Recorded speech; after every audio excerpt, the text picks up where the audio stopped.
গত 18 জুলাই ঢাকার মিরপুরে ছাত্রদের আন্দোলন চলাকালে সংঘর্ষ শুরু হলে পুলিশ ব্যাপক পরিমাণ গুলি, রাবার বুলেট আর সাউন্ড গ্রেনেড ব্যবহার করে। সংঘাত গুরুতর হয়ে উঠলে পুলিশের সাথে যোগ দেয় আওয়ামী লীগ ও তার অঙ্গ সংগঠনের নেতাকর্মীরা। পুলিশের গুলির পাশাপাশি তাদের উপস্থিতিতেই সরকার দলের নেতাকর্মীরা ছাত্রদেরকে প্রথমে ইট পাটকেল মেরে নিবৃত করার চেষ্টা করে। অবস্থা ভয়াবহ রূপ নিলে মিরপুর মডেল থানার সামনে অপেক্ষমান মিরপুর অপরাধ বিভাগের ডেপুটি কমিশনার জসিমউদ্দিন মোল্লা অতিরিক্ত পুলিশ মোতায়েন করেন।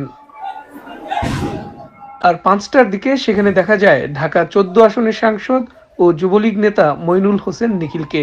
তার উপস্থিতিতে একে একে শটগান ও রিভলভার নিয়ে জমায়েত হতে থাকে সরকার দলীয় বেশ কয়েকজন অস্ত্রধারী। অস্ত্র হাতে নিয়ে মিরপুর স্টেডিয়ামের দিক থেকে প্রশিকার দিকে বিক্ষুব্ধ ছাত্রদেরকে ধাওয়া করে সেসব অস্ত্রধারীরা।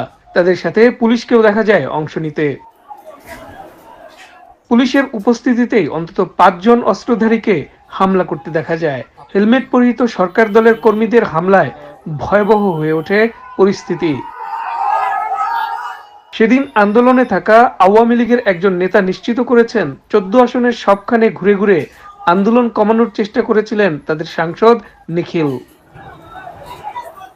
এ বিষয়ে জুলাইয়ের 21 তারিখে পুলিশ প্রধান চৌধুরী আব্দুল্লাহ আল মামুনকে প্রশ্ন করা হয়েছিল, আপনার কাছে জানতে চাই যে আপনি কি যুবলীগ, ছাত্রলীগ বা অন্যান্য ছাত্র সংগঠনগুলোকে দিয়ে সাধারণ ছাত্রছাত্রীদের উপরে গুলি করার অনুমতি দিয়েছিলেন কিনা?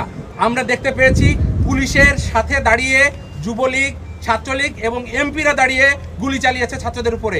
এটা কি আপনার আইন কভার করে কিনা এবং আপনি কি দিয়েছেন কিনা?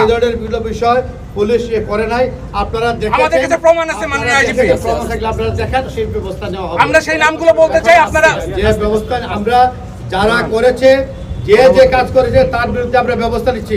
এখন পর্যন্ত পুলিশের পক্ষ থেকে এমন কোনো অস্ত্রধারীকে গ্রেপ্তারের তথ্য পাওয়া যায়নি।